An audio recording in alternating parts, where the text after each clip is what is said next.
ఏం పుట్టక పుట్టాం రా? ఏం పుట్టక పుట్టాం? ఏ కులంలో పుట్టారు? ఏ దేవీ దేవతలను అనుసరిస్తున్నారు? మీ ఇలవేల్పు ఎవరు? మీరు అనుసరిస్తున్న దేవుళ్ళు ఎవరు? మీ అమ్మ నాన్న కులభ్రష్టులు అయిపోయారా అని చెప్పి చాలా మంది నాతో చెప్తే నాలో కూడా అది బాగా అంటింది. మీ అమ్మోళ్ళు భ్రష్టులు అయిపోయారా అని అంటే నాలో కూడా అది బాగా పనిచేసింది. అప్పుడు నేను కూడా అనుకున్నాను, ఛీ, ఇంత మంచి కుటుంబంలో, హిందూ సనాతన ధర్మంలో మనకంటూ ఒక మంచి స్థానం ఉన్నటువంటి కుటుంబంలో పుట్టామే. దేవశిల్పి విశ్వకర్మ సంతానం 5గురు. ఒకరు మనుబ్రహ్మ, మయబ్రహ్మ, తుష్టబ్రహ్మ, శిల్పి మనుబ్రహ్మ, విశ్వజ్ఞ బ్రహ్మ. ఇటువంటి కుటుంబంలో పుట్టాం. వీరి సంతానంలోని వాడే, ఈ వంశవృక్షంలోని వాడే, కాలజ్ఞాన గ్రహీతగా పిలువబడిన శ్రీ శ్రీ శ్రీ జగద్గురు పోతులూరి వీరబ్రహ్మేంద్ర స్వామి వారు కాలజ్ఞాన గ్రహీత. ఈ వంశవృక్షంలో పుట్టిన వాడే జగద్గురుగా పిలువబడినటువంటి శ్రీ శ్రీ శ్రీ జగద్గురు ఆదిశంకరాచార్యులు వారు. అదే వంశవృక్షంలో పుట్టిన నేను, నా కుటుంబము, ఈ మాలమాదిగల దేవుడిని నమ్ముకోవాలా? ఎన్ని పూజలు, ఎన్ని వ్రతాలు, ఎన్ని అంత వైరాగ్యం కలిగి జీవిస్తున్న మన దాంట్లో నుంచి ఇందులోకి వెళ్ళారా? నేను చచ్చిన అటువైపు వెళ్ళనని చెప్పి మా తల్లిదండ్రులు కూడా నేను అసహించుకున్నాను. అంతకుముందు మా వాళ్ళు అసహించుకున్నారు, తెలుసుకున్నారు, అటు వచ్చారు. కానీ నాకు మాత్రం అది అర్థం కాల. నేను ఎట్లా అయినా యేసుప్రభుని వదిలేటట్లు చేయాలని చెప్పి వాళ్ళని చాలా ప్రయత్నం చేశాను. ఇదే మాటతో నేను కూడా తిట్టేవాడిని. మిత్రమా, మాదిగల దేవుడు అని చెప్పి ఈరోజు చాలా మంది యేసుప్రభుని తృణీకరిస్తారు. బహుశా ఒకవేళ ఆ జాతిలో లేకపోతే ఆ జాబితాలో నువ్వు కూడా ఉండుంటే నీకు చెప్పే విషయం ఏంటంటే, మిత్రమా, నేను చెప్పేది, ఏ కులాన్ని కానీ ఏ మతాన్ని కానీ మనము ఏం చేయకూడదు? విమర్శించకూడదు, ద్వేషించరాదు, దానిని దూషించరాదు. భారతదేశ రాజ్యాంగ ప్రకారం ఏ మతాన్ని ద్వేషించకూడదు, ఏ మతాన్ని దూషించకూడదు. ఎందుకంటే అన్ని మతాలు మంచివే. మతం అంటే ఏంటంటే పరమాత్మను చేరుకోవడానికి మానవుడు కనిపెట్టిన మార్గమే మతం.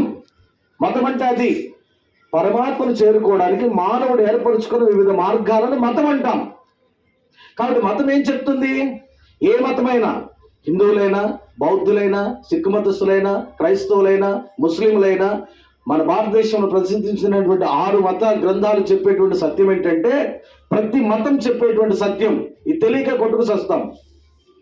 మీ మతం గొప్పదంటే మా మతం గొప్పది, మా మతం గొప్పదంటే మా మతం గొప్పది అని తిట్టుకుంటారు. కానీ ప్రతి మతం చెప్పేటువంటి సత్యం ఏంటంటే, మిత్రమా, పరమాత్మను చేరుకోవాలని ఆశ నీకుందా? అయితే నీ జీవితం మార్చుకో. నువ్వు పాపంలో ఉన్నావు, నీ పాపం కడుక్కో. ఎందుకంటే నువ్వు నీ పాపం కడుక్కోకుండా పరమాత్ముడికి నువ్వేం చేసినా పరమాత్ముడు యాక్సెప్ట్ చేయడు. ఆత్మశుద్ధి గురించి చెప్తుంది ప్రతి మతం చెప్పేది అదే, ఆత్మశుద్ధి, ఆత్మశుద్ధి, ఆత్మశుద్ధి.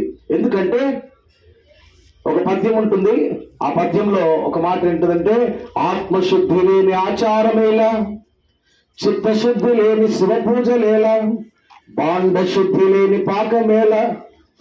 కాబట్టి ఆత్మశుద్ధి చాలా అవసరం. బైబిల్ పట్టుకొని చర్చికి వెళ్ళినా, లేకపోతే 3 పూటలు నమాజ్ చేసినా, లేకపోతే భక్తితో పూజా సామాగ్రి తీసుకొని 30 దేవతలను పూజించినా, ఆత్మశుద్ధి లేకపోతే నువ్వు పూజిస్తున్నటువంటి దేవుడు నీ భక్తిని అంగీకరించడు.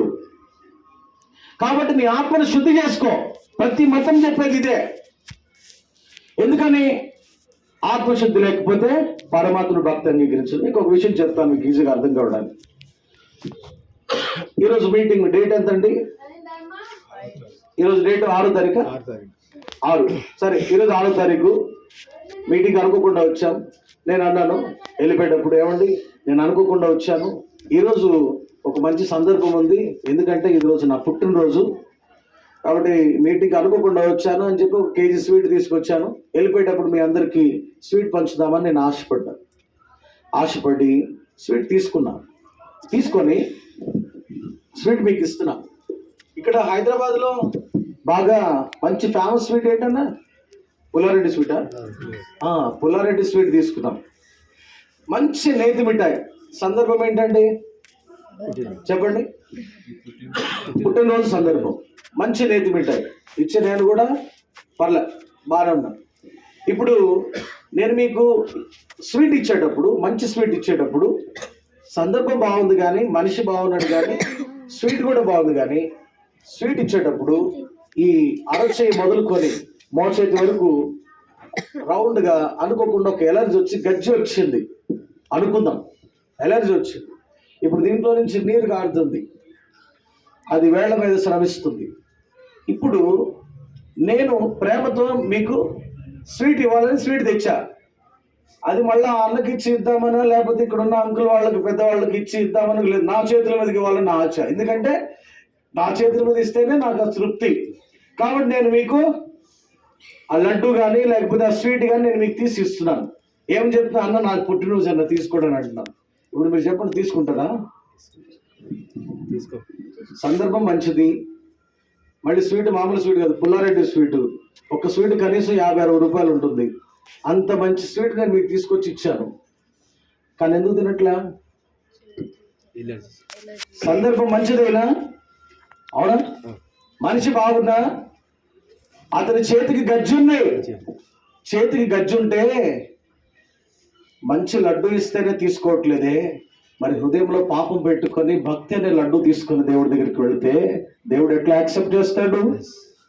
నువ్వు ఏ మతానికి సంబంధించిన వాడివైనా భక్తి అనే లడ్డు తీసుకొని మంచిగా నమాజ్ చేసినా, లేకపోతే బైబిల్ పట్టుకున్నా, లేకపోతే ఖురాన్ పట్టుకున్నా, లేకపోతే భగవద్గీత పట్టుకున్నా, లేకపోతే ఇంకా ఏ మత విశ్వాసానికి సంబంధించిన వాడివైనా నీ హృదయంలో పాపం పెట్టుకొని పరమాత్ముడి దగ్గరికి తీసుకుని వెళ్ళి చేసే భక్తి కార్యాలు పరమాత్ముడు అంగీకరించుడు. కాబట్టి ప్రతి మతం కూడా చెప్పేది ఏంటంటే ఆత్మశుద్ధి. ఆత్మశుద్ధి. నీ ఆత్మను శుద్ధి చేసుకో. నీ ఆత్మను శుద్ధి చేసుకో. నీ ఆత్మను శుద్ధి చేసుకుంటే నువ్వు పరమాత్ముడిని కలవగలవు. ఇదే చెప్పేది. కాబట్టి ఇప్పుడు నాకు కూడా మా వాళ్ళు చెప్తున్నారు, కానీ అది నాకు అర్థం కావట్లేదు. అయితే ఆత్మశుద్ధి గురించి నేను తిరుగుతున్నా. నా నక్షత్రం మూలా నక్షత్రం. విజయవాడ ఇంద్రకీలాద్రి గుడి మీద వెలిసినటువంటి కనకదుర్గ అమ్మవారి పుట్టినరోజు, నా పుట్టినరోజు ఒకటే. మూలా నక్షత్రం రోజు పుట్టా. మూలా నక్షత్ర పూజలు చేయించేవాడిని. దేవి నవరాత్రి సమయంలో మూలా నక్షత్రం రోజున పుట్టాను. చాలా మంచి భక్తి వైరాగ్యంతో పెరిగాను. నా పాదాన్ని బట్టి, నా పరిస్థితిని బట్టి నన్ను గర్భగుడిలో చూపించండి అని చెప్పి తీసుకువెళ్తే, చిన్న పిల్లడు పుట్టిన నన్ను తీసుకువెళ్ళి ఇంద్రకీలాద్రి గర్భగుడిలో చూపించి అమ్మవారికి, అమ్మ నీ అంశన పుట్టాడని చెప్పి చూపించి వాళ్ళు పెంచారు. మంచి భక్తితో పెరిగాను. కానీ మా వాళ్ళు యేసుప్రభుని అంగీకరించారు. కానీ వాళ్ళు యేసుప్రభుని వదిలేటట్టు చేయాలని చెప్పి అనుకున్నాను. కానీ ద్వేషించడం మొదలుపెట్టాను. అయితే నాలాగా ద్వేషించే మీకు చెప్పేది ఏంటంటే, పరమాత్మను చేరుకోవాలంటే ఆత్మశుద్ధి కావాలి. ఆత్మశుద్ధి ఎలా లభిస్తుంది? ఇప్పుడు నా చేతికి గజ్జి ఉందండి. చేతికున్న గజ్జి పోవాలంటే ఏం వాడతాం? ఇచ్చిగడ్డు వాడితే పోతుంది, జాలిం లోషన్ వాడితే పోతుంది. ఆ మధ్య ఆలివ్ ఒక అడ్వర్టైజ్మెంట్ ఇచ్చాడు, గజ్జి, దురద, తామర ఉరుపులకు అద్భుతమైన ఆయుర్వేద ఔషధం మన్మోహన్ జాదు మలం అని. అర్థమైందా? మరి చేతికి అంటుకున్న గజ్జి పోవాలంటే ఇది వాడితే పోతుంది. మరి పాపం అంటుకుంది, పాపం ఎట్లా పోతుంది? పాపం దేంతో పోతుందండి? పాపము కేవలం రక్తంతో పోతుంది. చేతికి మురికి అంటుకుంటే నీళ్ళతో కడిగితే పోతుంది. ఒకవేళ రంగు అంటుకుంటే దేంతో? కిరోసిన్ వాడితే పోతుంది, పెట్రోల్ వాడితే పోతుంది. పాపం అంటుకుంటే దేంతో పోతుంది? రక్తంతో పోతుంది. అందుకనే సర్వ పాపము పరిహరించబడాలంటే రక్త ప్రోక్షణ అవసరం. కాబట్టి రక్త ప్రోక్షణ జరగాలి. అయితే ఆ రక్తము ఏ రక్తమై ఉండాలి? మేకల రక్తము. బైబిల్ చెప్తుంది, ఎడ్ల యొక్క రక్తము పాపములను నివారించడం అసాధ్యం. కాబట్టి పరమాత్ముని యొక్క రక్తం చిందించబడాలి. ఆ పరమాత్ముడు 2026 సంవత్సరాల క్రితం భూమి మీదకి వచ్చాడు. మనుషుల పాపం నిమిత్తం ప్రాణం పెట్టాడు, రక్తం ఇచ్చాడు పాపక్షమాపణ కోసం. ఒకవేళ దాన్ని వద్దంటావా? నీకు విషయం చెప్తాను. నేను ఇందా చెప్పాను కదండి, చేతికి మురికి అంటుకుంటే దేంతో పోతుంది? నీళ్ళతో కడిగితే పోతుంది. ఒకవేళ ఇంకేదైనా జిడ్డు అంటుకుంటే మంచి డిటర్జెంట్ వాడితే పోతుంది. ఒకవేళ చేతికి తారు అంటింది అనుకోండి, తారు దేంతో పోతుంది చెప్పండి? తారు దేంతో పోతుందండి? డాంబర్ అంటాం కదా. డాంబర్ అంటితే దేంతో పోతుంది? దయచేసి మీ లాంగ్వేజ్ నాకు రాదు. డాంబర్ అని ఎందుకన్నానంటే, నా భార్య కర్ణాటక, తెలంగాణ, ఆంధ్ర బోర్డర్. ఆమె కన్నడ, ఈ తెలంగాణ తెలుగే మాట్లాడుతాడు. అందుకని డాంబర్ అని తెలిసింది, సమయాన్ని గుర్తొచ్చింది. డాంబర్ అంటింది అనుకోండి చేతికి, దేంతో పోతుంది చెప్పండి? కిరోసిన్తో పోతుంది. ఒక రోజు నా ఒక జమీందారి గారి చేతికి డాంబర్ అంటిందంట. ఎవరైనా జమీందారి. జమీందారి అంటే అర్థమైందా? ఇటువైపు షేర్ ఖాన్స్ అంటారా? ఏమంటారు? ఒక మా జమీందారి గారి చేతికి తారు డాంబర్ అంటిందంట. అప్పుడు అందరూ అన్నారంట, వాళ్ళ దగ్గర పనిచేసే పని వాళ్ళు, అయ్యా మీ చేతికున్న తారు పోవాలంటే డాంబర్ కిరోసిన్ వాడండి పోతుంది అన్నారంట. పనికి మాలరా, మీరు వాడిన మీ అలగాజనం వాడిన ఆ డాంబర్కి పోయిన కిరోసిన్ నేను వాడతానురా, చెయ్యి. నేను విన్నట్టు అయ్యా దానికే పోతుందంటే, నోరు మూసుకో, లోపలికి వెళ్ళు, అమ్మగారి దగ్గర పాలు ఉంటే పాలు తీసుకురమ్మన్నాడట. ఏంటి? పాలు తీసుకొని పాలు రుద్దుకుందాం అనుకున్నాడు. పాలతో కడుగుతున్నాడు, కానీ పోతుందా? పోలే. సరే అప్పుడు అన్నారు, అయ్యా అది అట్లా పోదు అని అంటే, నోర్బాయ్ లోపల పట్టుతేనె అందు తీసుకుంటాడు అన్నాడు. పట్టుతేనె, పుట్టతేనె, పట్టుతేనె ఉంది. పట్టుతేనె తీసుకున్నాడు, తేనెతో రుద్దాడంట, దాంతో కూడా పోలే. అప్పుడు వాళ్ళు పోదయ్యానంటే, ఉండండి రా, లోపలికి వెళ్ళి వెన్నపూసను తీసుకురండి అన్నాడు. వెన్నపూస తీసుకొచ్చాడు, వెన్నపూసతో కూడా రుద్దాడు, దానికి కూడా పోలే. అప్పుడు వాళ్ళు అంటున్నారు, అయ్యా దానికి పోదు అంటే ఆయనకు అర్థమవుతుంది, ఆయన ఈగో సాటిస్ఫై అవ్వట్లా. కొంతమందికి ఈగో ఎక్కువ ఉంటుంది కదా, ఈగో సాటిస్ఫై అవ్వట్లా. అప్పుడు ఆయన అన్నాడు, రా లోపలికి పండి, లోపల గడ్డ పెరుగు ఉంది, ఇందాక ఒక అక్క భోజనంలో పెట్టింది మంచి పెరుగు, గడ్డ పెరుగు ఉంది, గడ్డ పెరుగు తీసుకురాంటారు. సరే అని చెప్పి ఏం చేస్తాం ఇటు తిక్కలోడు ఎండు అని చెప్పి వెళ్ళారు. వెళ్ళి ఆ గడ్డ పెరుగు తీసుకొచ్చారు, గడ్డ పెరుగుతో కూడా రుద్దారు, గడ్డ పెరుగు కూడా ఏమి పోలేదు. అప్పుడు ఆయనకు అర్థమవుతుంది, ఇది దాంతో పోదనుకుంటా, అదే కావాలేమో అని చెప్పి కృష్ణాలు డబ్బా వైపు చూస్తున్నాడు.